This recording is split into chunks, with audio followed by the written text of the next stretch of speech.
Nobody in that room thought she would last the season. They said it loud enough for her to hear, which the point was. She was standing at the edge of the terrace in a dress that cost less than the centerpiece on the nearest table when the woman in the ivory gown leaned toward her companion and said, without lowering her voice at all, that some people were simply not built for a world like this.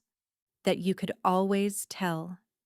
That it showed in the way they stood, the way they held their glass, the way they looked at everything like they were trying to memorize it before someone asked them to leave.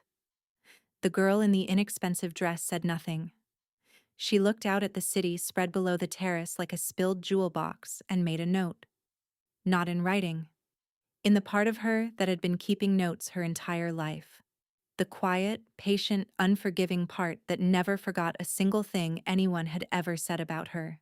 She would think about that woman in the ivory gown 11 months later, on the night everything changed.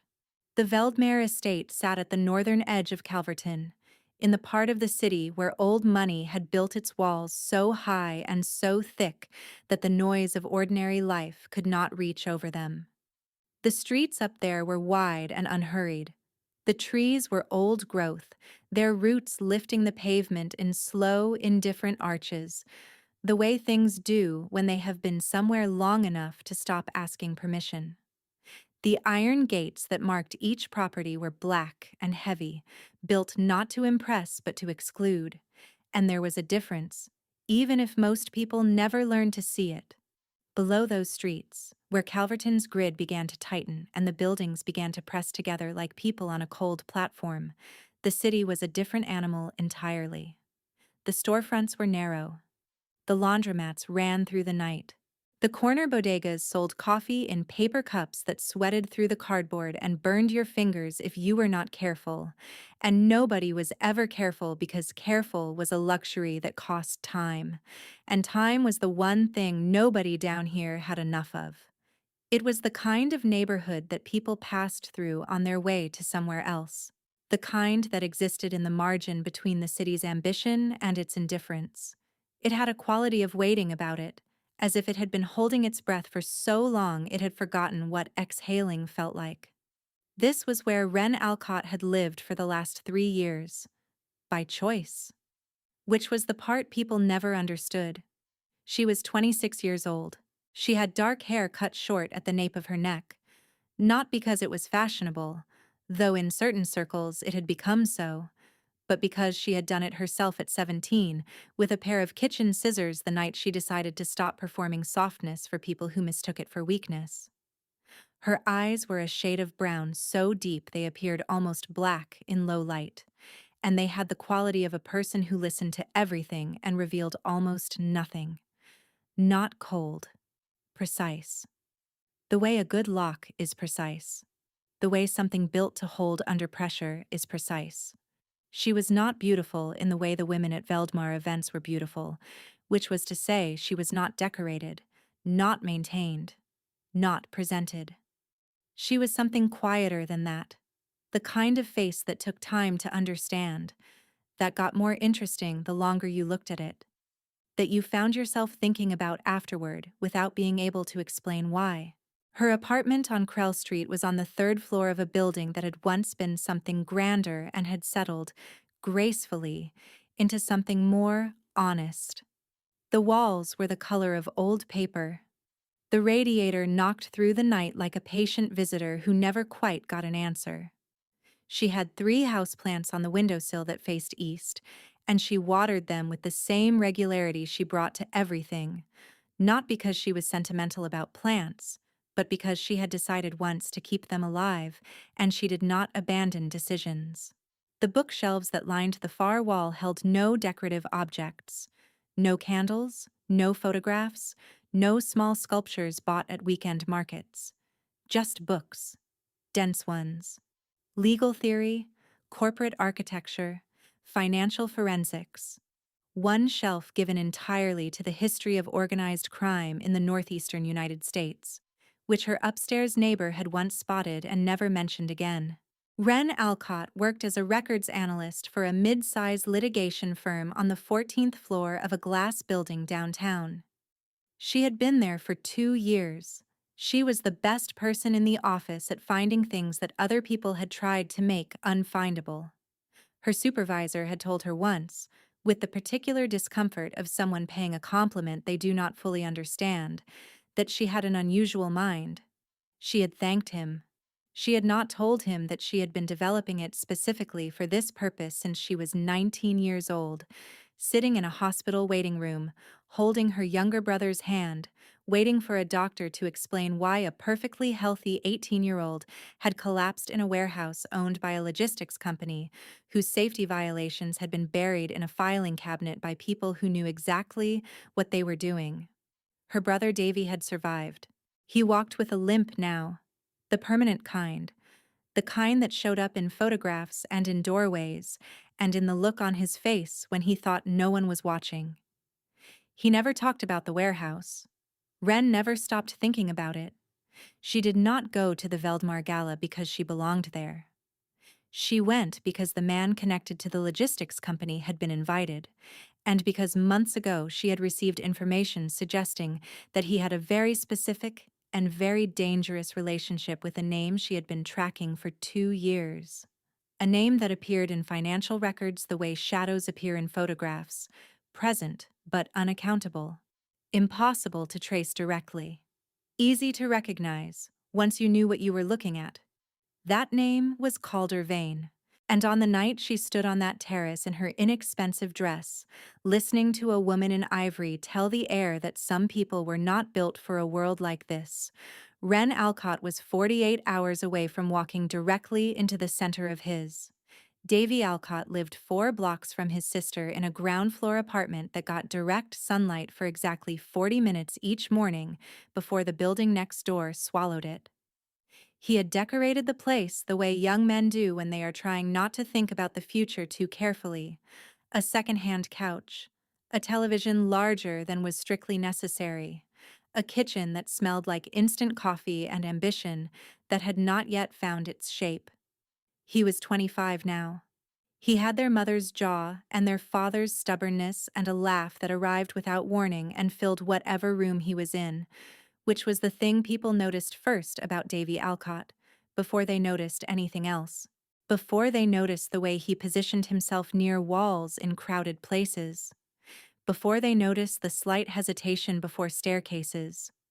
Before they noticed that he always chose seats with direct sightlines to the exit, not from anxiety, he would have said, but from habit. The kind of habit a body develops when it has learned, once and at great cost, that the world does not always announce when it is about to hurt you.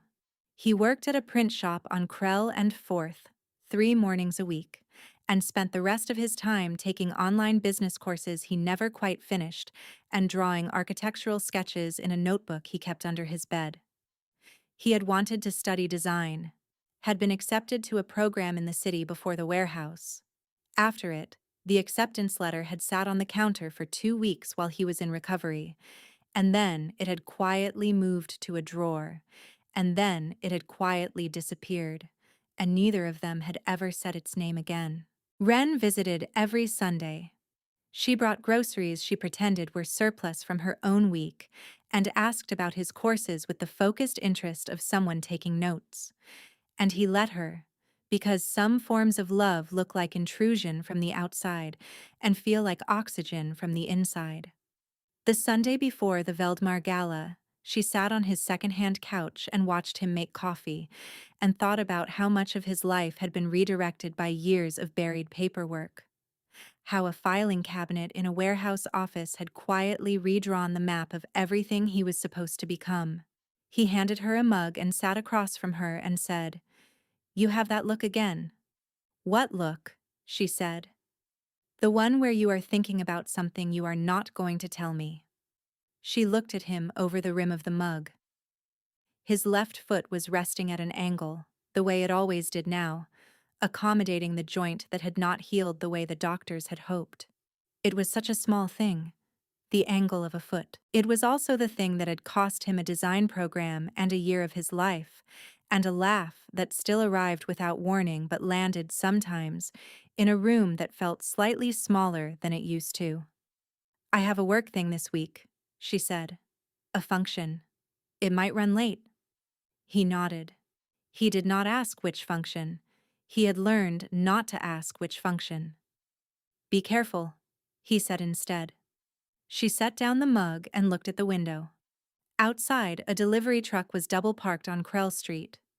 A woman in a yellow coat was arguing with her phone. The city was doing what it always did, moving forward without consulting anyone about whether they were ready. I will, Wren said. She meant it. She also knew that careful had a ceiling, and she was approaching it. 7 years ago, on a Thursday in November, an 18-year-old named Davy Alcott had shown up for his third shift at Heron Logistics and collapsed on the warehouse floor 40 minutes into the morning. The official report said accidental inhalation of chemical fumes, origin undetermined.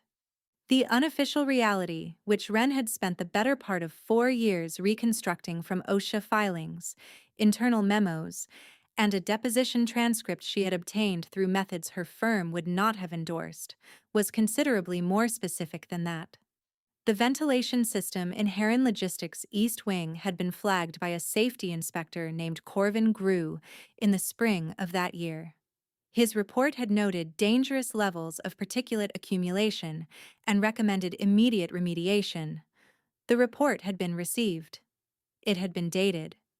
It had been signed by a mid-level operations manager, and then it had been placed in a file, in a cabinet, in an office, where it had remained untouched while 12 people continued to work in the East Wing, one of whom was 18 years old and had just been hired and had not yet been told that the air he was breathing had been flagged as unsafe 6 months before he ever walked through the door. Heron Logistics was owned by a holding company called Vedran Group. Vedran Group had 7 subsidiaries and 1 silent controlling interest.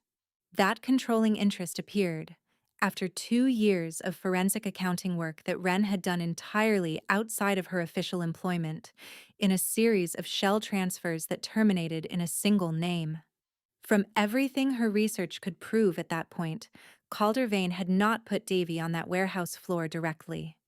He had simply owned and profited from the structure that had. Which, Wren had decided at 19 years old, sitting in a hospital waiting room with a paper cup of coffee going cold in her hands, was not a distinction that deserved to exist. She had spent all those years becoming the kind of person who could prove it. Caldervane arrived at the Veldmar Gala at 9:47 in the evening, which was 47 minutes after the time printed on the invitation, and nobody said a word about it, because nobody ever said a word about it. He did not make an entrance in the way the word entrance is usually meant. He did not pause in the doorway or survey the room, or accept the particular kind of silence that falls when someone powerful walks in and everyone recalibrates. He moved through the door the way weather moves through a landscape, without asking, without announcing, and the room reorganized itself around him in the way rooms do around certain kinds of people. Not from choreography, but from instinct.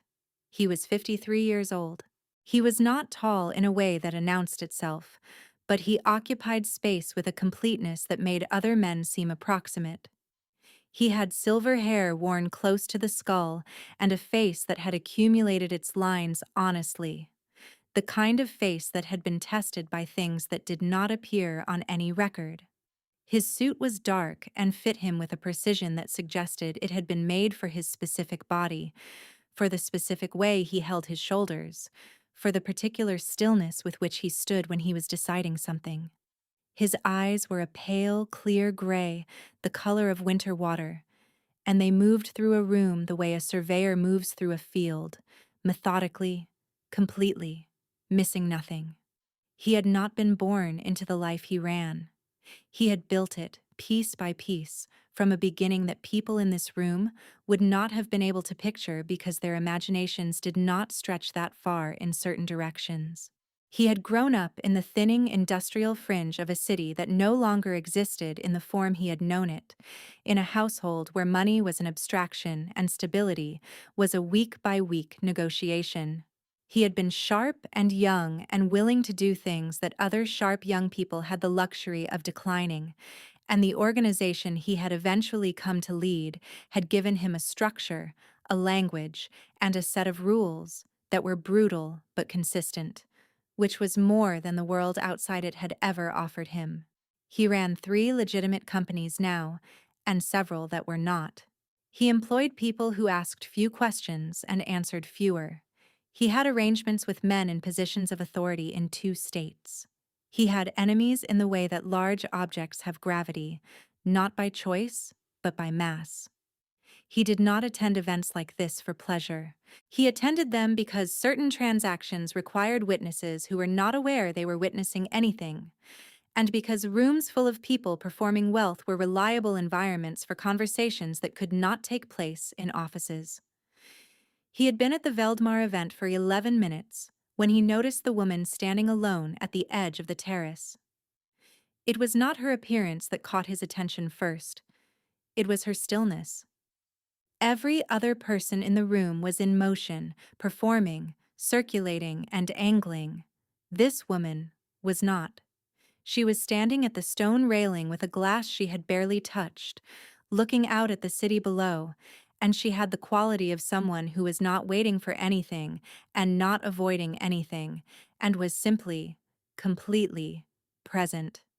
It was a quality Calder recognized because it was rare, and because it was, in his experience, almost always the marker of someone who was dangerous in a way that did not declare itself in advance. He watched her for 4 minutes without approaching.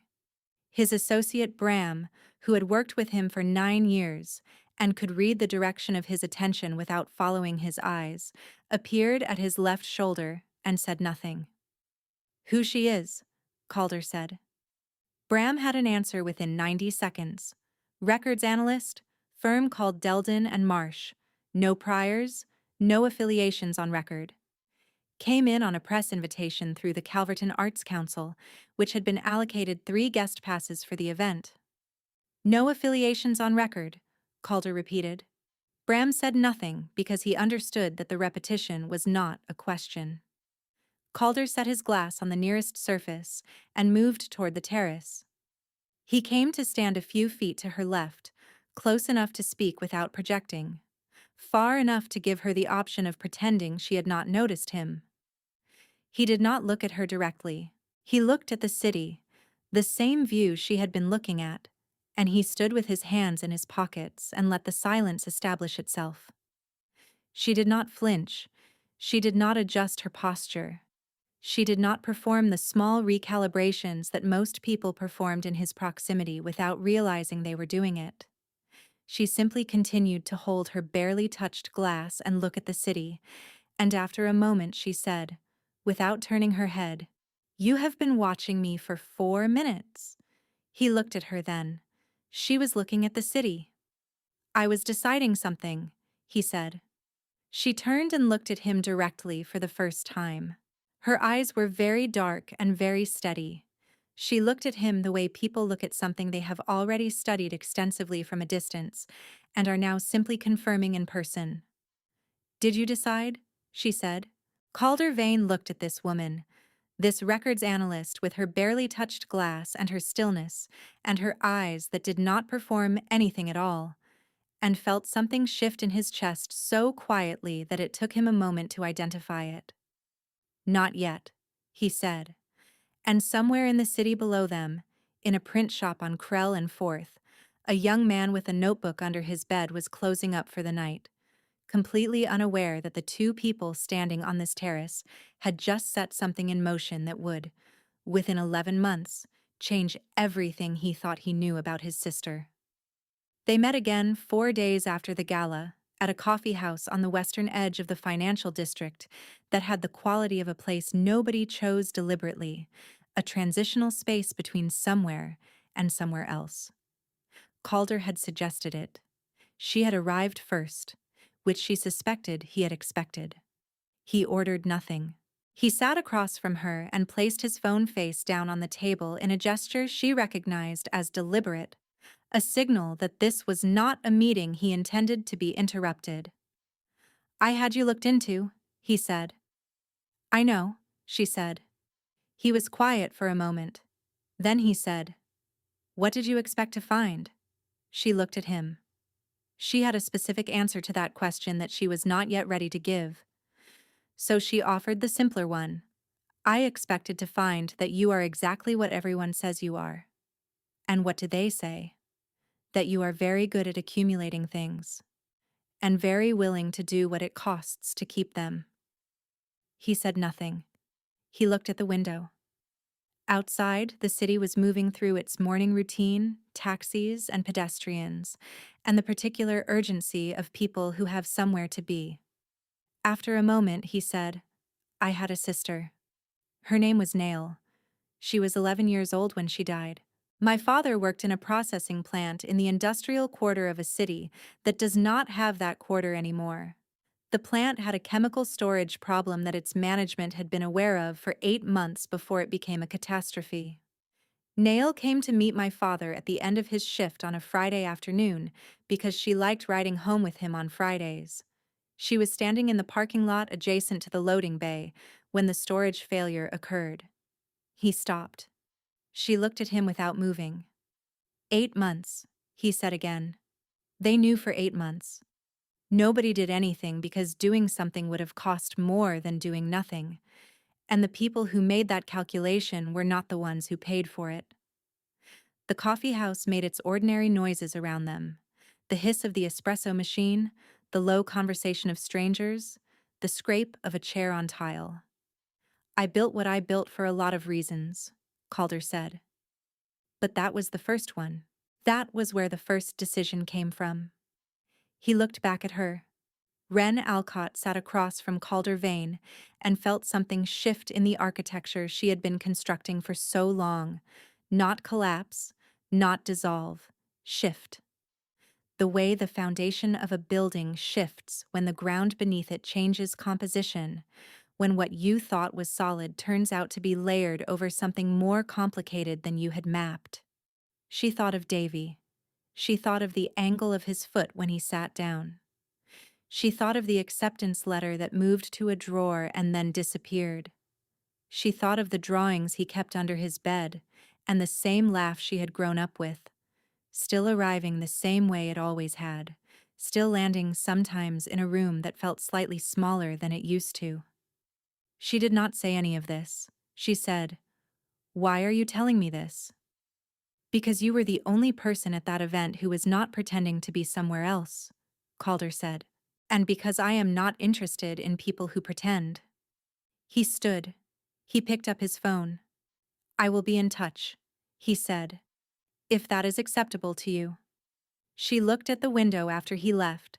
She sat there for a long time until her coffee was cold, looking at a city that was exactly the same as it had been an hour ago, and felt, in some way she could not yet name, entirely different. She drove home on Krell Street and parked outside Davy's building.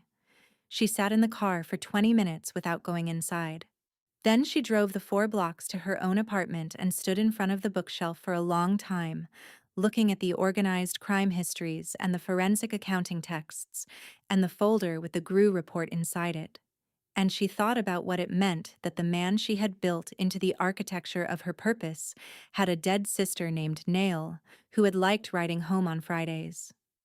She did not have an answer. She went to bed without one. She lay awake until 3 in the morning, which was the first time in all those years that she had gone to bed without being certain of what she was doing. 6 weeks after the gala, on a Tuesday evening in the small sitting room of a house she had not been to before, Calder Vane asked Ren Alcott to marry him. He did not frame it as a romantic proposition. He framed it as an accurate one. There is an organization, he said, called the Drellin Faction. They have been expanding into territory that brings them into conflict with my operations. They are looking for vulnerabilities. The most useful vulnerability a man like me has is the one that comes from being alone. A wife with a clean record, a professional background, and no affiliations changes the geometry of their strategy. It does not eliminate the threat. It relocates it. She looked at him across the room. I am offering you something in return, he said. Whatever you need. Financial security, legal protection. A position that gives you access to rooms that records analysts do not typically enter. She thought about that last part. She thought about rooms that records analysts did not typically enter. She thought about years of work and the one remaining thread she had not yet been able to pull, the one that required proximity to the interior of Calder Vane's world rather than its carefully managed perimeter. She said, I need you to understand that I am not the kind of person who performs a role. He said, I know. That is why I am asking you and not someone else. She listed 3 conditions. He agreed to all 3 without negotiating. She had expected him to negotiate. His refusal to do so told her something she filed away carefully. She said yes. She told herself it was strategic. She told herself it was the next step in a plan she had been building since that waiting room when she was 19. She told herself that proximity was a tool, and a marriage of arrangement was simply a different kind of filing cabinet, a place to store access until she needed it. She did not tell herself what else it might be. Not yet. Some truths were only visible from the other side of a decision. What she did not say, across the room from Calder Vane on a Tuesday evening, was the most important thing. She did not say the reason she had been at the gala in the first place. She did not say Davy's name. She did not say Heron Logistics or Vedran Group or Corvin Grew or any of the words that constituted the interior life she had been living in parallel to her visible one. She said yes, and she drove home, and she stood at the bookshelf, and she looked at the folder with the Grew report inside it, and she thought, soon. The world had opinions about the marriage. They were not quiet opinions.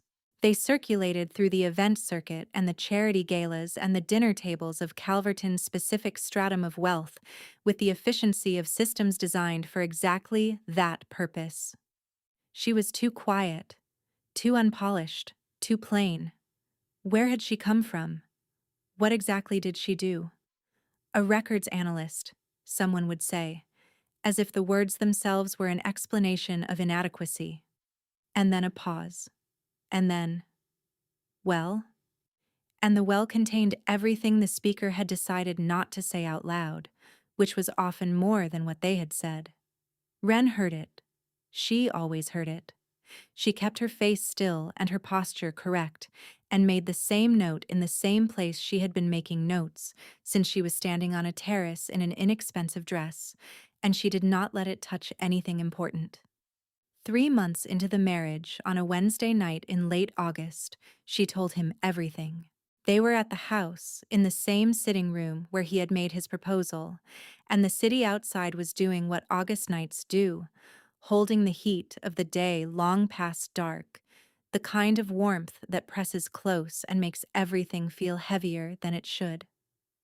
She sat across from him and she looked at her hands for a moment, the way people look at their hands when they are about to say something they have been carrying for a long time and are finally settling down. She told him about Davy, about the shop on Krell and Forth, about the laugh that had always arrived the same way, and the foot at its permanent angle and his notebook under the bed, and the acceptance letter that moved to a drawer and then disappeared. She told him about the Thursday in November 7 years ago, and the East Wing, and Corvin Grew's report, and the 6 months it sat in a filing cabinet while 12 people breathed unsafe air. She told him about Vedran Group, about the shell transfers, about the 2 years of forensic accounting work she had done outside her official employment, at night, at the kitchen table on Krell Street, building the map piece by piece until it terminated in a single name. She told him that she had been at the Veldmar Gala because of him, that she had walked onto that terrace to find the man connected to the filing cabinet that had cost her brother a design program and a year and the permanent angle of his foot, that she had said yes to his proposal because being inside his world was the only remaining move in a plan she had been executing for years. When she finished, the room was very quiet. Calder sat with his hands resting on his knees and his face doing the thing it did when he was processing something at depth. Very still, the way still water is still when it is very deep. He did not speak for a long time. Then he said, "When you found the GRU report?" 4 years ago, she said. A FOIA request and a contact at the regional OSHA office. He nodded slowly. He looked at the window. He said, "I acquired Veteran Group 26 months after the Heron incident. When I conducted the internal review, my legal team found the GRU report in the archived files. I had the East Wing manager located and terminated.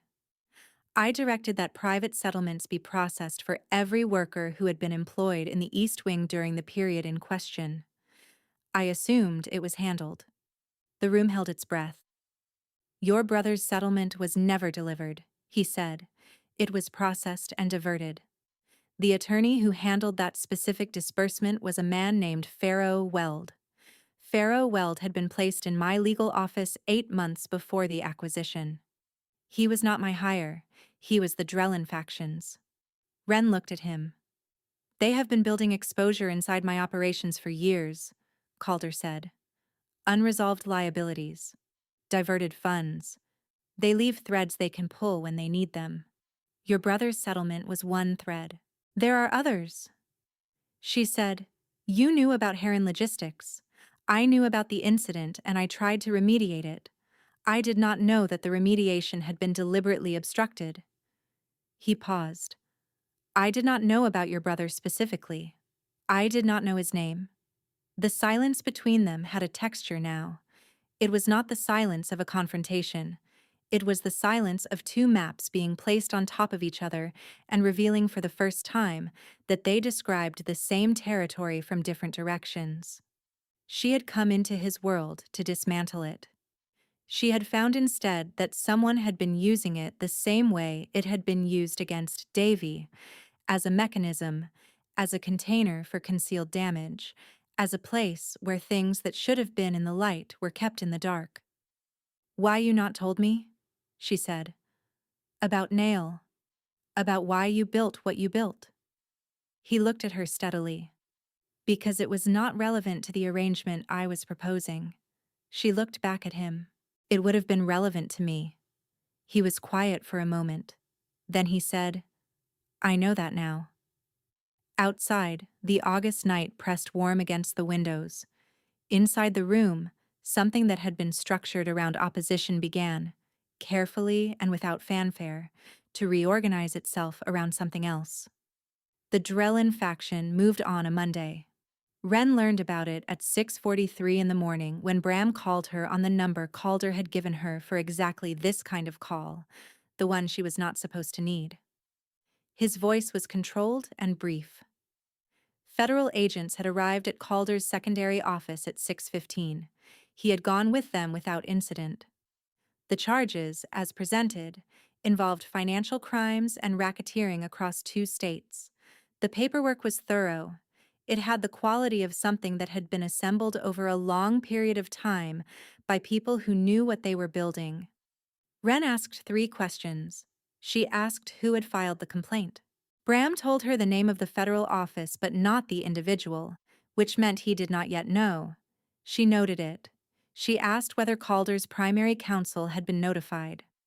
Bram said yes, 40 minutes ago. She noted it. She asked how long the Drellin faction had been building the case file. Bram was quiet for a moment. Then he said, "Our assessment is 18 months minimum." She thanked him. She ended the call.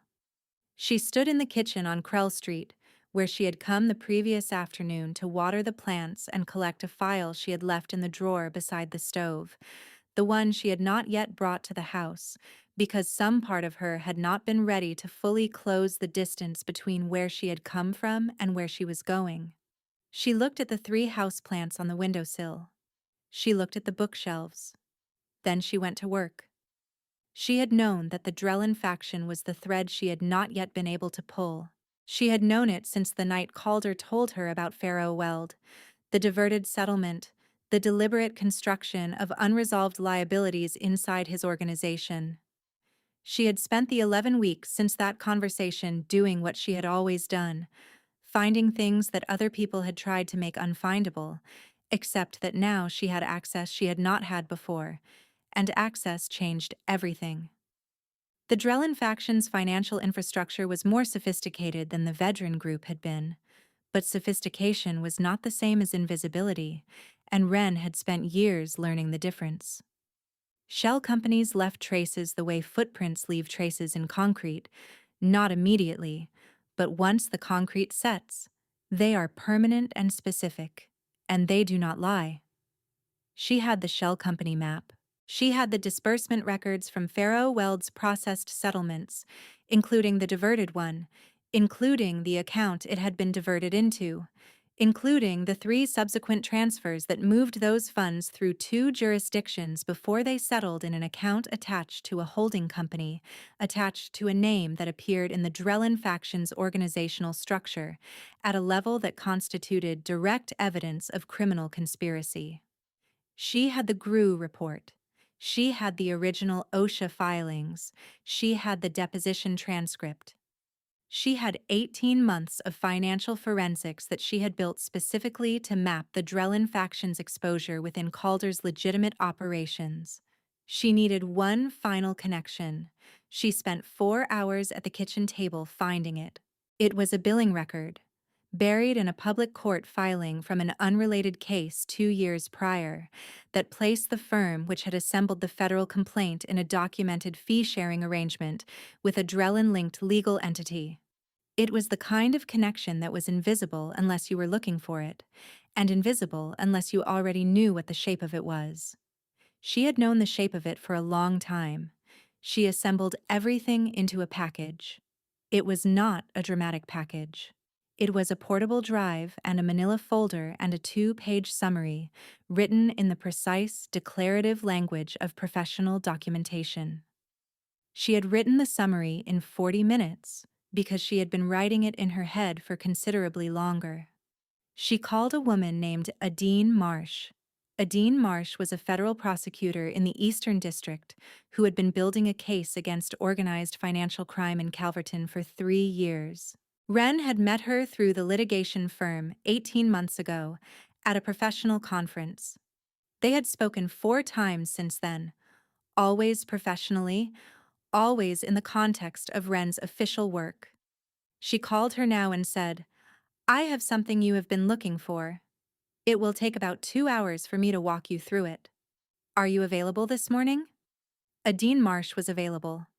Ren also called a journalist named Petra Soland at the Calverton Record. Petra had been trying to break the Drellin story for 2 years and had mentioned it at a press event 6 months ago in the way that journalists mention things to people they have not yet assessed as sources, testing the air. Ren had noted it. She called her now and said, "I have documentation that resolves the sourcing problem you have been working around. I will send it to you this afternoon under specific conditions." Petra said yes before Ren had finished the sentence. She did not call Calder. She did not call Bram back. She did not ask for help, or permission, or backup. She did not wait for someone to tell her what the next step was, because she had known what the next step was since she sat in that hospital corridor at 19. And all that had changed in the years between then and now was that she finally had everything she needed to take it. She walked into Adine Marsh's office at 11:14 on a Monday morning, wearing the same dress she had worn to the Veldmare Gala. She sat down across from a woman who spent her professional life assembling cases from fragments, and held out a manila folder and a portable drive and said, "The summary is on top. The documentation supports every claim in the summary. I will answer any questions you have." Adine Marsh opened the folder. She read the summary. She looked up once, briefly, at Ren. Then she began reading the documentation. She read for 40 minutes without speaking. Then she looked up again and said, "How long you have been building this?" 7 years, Ren said. Adine Marsh was quiet for a moment. Then she said, "All right. Let us begin." Calder Vane was released from federal questioning at 4:17 that same afternoon, the complaint suspended pending review of newly submitted evidence. He walked out of the building into a gray afternoon and stood on the sidewalk for a moment, orienting himself the way a person does when they have been in a contained space and is readjusting to open air. Bram was waiting with a car. He handed Calder a phone. On the screen was a message from a number Calder recognized. It said, "The bookshelf is empty. Come home when you are ready." He stood on the sidewalk and read it twice. Then he got in the car. Davy Alcott received a letter on the second Thursday of December. It arrived in a standard envelope with a return address from the Legal Resolution Office of Vedran Group's successor entity. He almost did not open it. He set it on the kitchen counter beside the coffee maker and looked at it for half a day before he finally picked it up. Inside was a formal acknowledgement. It used specific, legal language that did not apologize, but did something more durable than apologize. It acknowledged, on the record, that the ventilation safety report filed by Inspector Corvin Grew had been received and retained by Heron Logistics Management in the spring of the relevant year. It acknowledged that the report had not been acted upon. It acknowledged that a settlement disbursement intended for Davy Alcott had been processed and diverted through an intermediary without his knowledge or receipt, and that this diversion had been the result of deliberate obstruction by a third party, now subject to federal investigation. It stated that the original settlement amount, adjusted for years of applicable interest, was enclosed as a certified check. He stood at his kitchen counter for a long time. His left foot was at its usual angle. His notebook was under the bed in the other room. The shop on Krell and Forth was closed for the day. He called Wren. She picked up on the second ring. He said, "Did you do this?" She said, "I found the thread. I followed it." He was quiet for a moment. She could hear him on the other end of the line, the particular quality of a person who is trying to decide whether to say the thing they actually need to say or the thing that is easier. He said, "How long?" 7 years, she said. The silence on the phone had the texture of a room where something true has finally been said out loud, the kind of silence that does not need to be filled. He said her name. Just her name. The way their mother used to say it, with all the weight a single word can be asked to carry. She pressed the phone against her ear and looked at the east-facing window where the houseplants used to be. She had moved them to the house 3 weeks ago. The windowsill looked different without them. The apartment looked different without the bookshelves and the folder and the portable drive, and the years of purpose that had organized everything inside these walls into a specific direction. It was smaller without all of that. It was also, she realized, quieter. Not in an empty way. In the way a room is quiet after something that needed to happen has finally happened. She told him some of it. Not all of it. Not yet. But enough. The Grew report, and Vedran Group, and what she had found and what she had done with it. She did not tell him about Calder, not in detail, not tonight.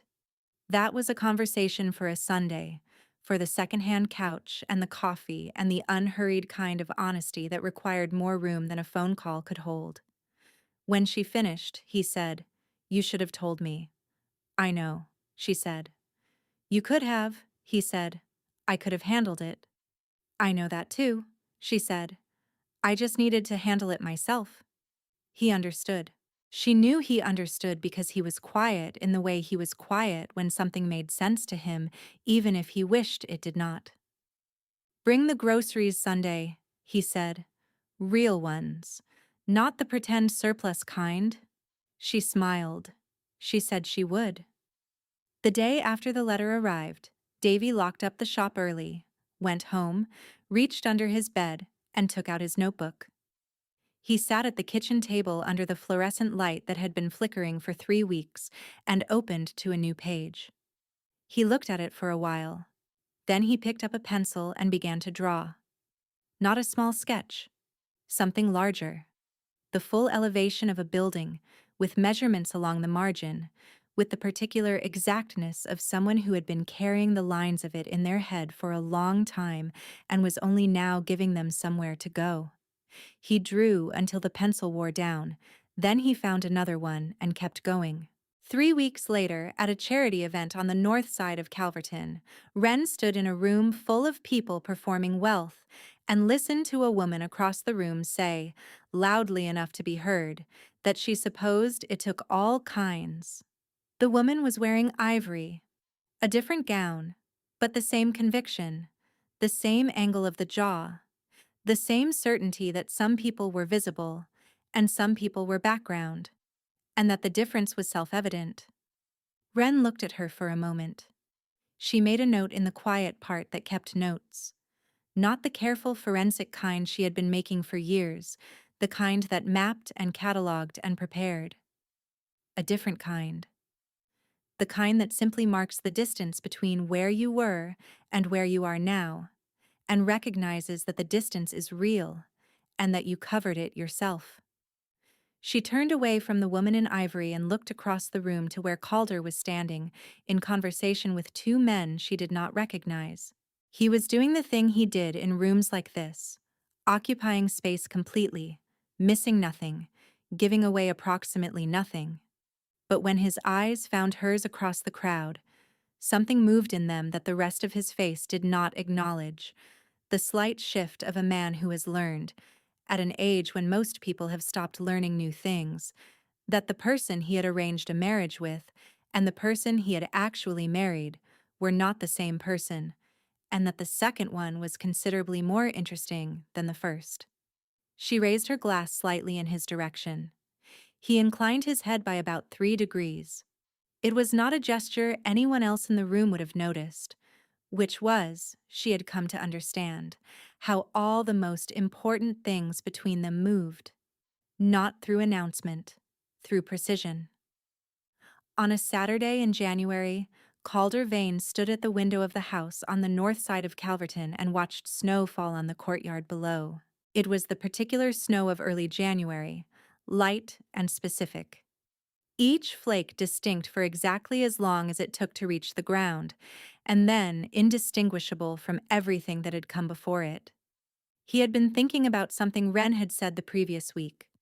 She had been at the kitchen table with her laptop and a cup of tea, and he had come in and asked what she was working on, and she had looked up and said, "Something new." He had asked what kind of something. She had said, "The kind that uses the same skills for a different purpose." He had waited. She had said, "There are a lot of GRU reports out there. Filed and forgotten and filed and forgotten." She had looked at the laptop. "I know how to find them." He had stood in the kitchen doorway and looked at her for a long moment. She was not looking at him. She was looking at the screen with the particular quality of focus she brought to everything she was building. Complete and unhurried and entirely without performance. The kitchen was warm. The tea was steaming. Outside, the city was doing its ordinary thing. He had thought about Nail. About a Friday afternoon and a parking lot, and 8 months of a report sitting in a filing cabinet. He had thought about everything he had built in the years since, the organization, the leverage, the arrangements, and the reputation that preceded him like thunder. He had built all of it from the outside in, from power toward the problem, and it had gotten him to a position of considerable authority and an equal measure of considerable damage, and he had never once gone back to the source, back to the GRU report of his own life, to the thing that had been filed and ignored and that everything else had grown around. She was at that kitchen table going directly to the source. She had always gone directly to the source. That was the thing about Wren Alcott. She did not build around problems. She built into them.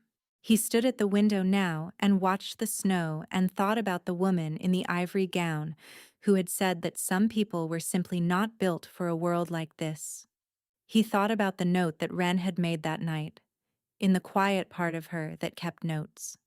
He thought about what that note had eventually produced and what was sitting at his kitchen table right now with a laptop and a cup of tea, and a new direction for everything she knew how to do. The woman in the ivory gown had been right about one thing.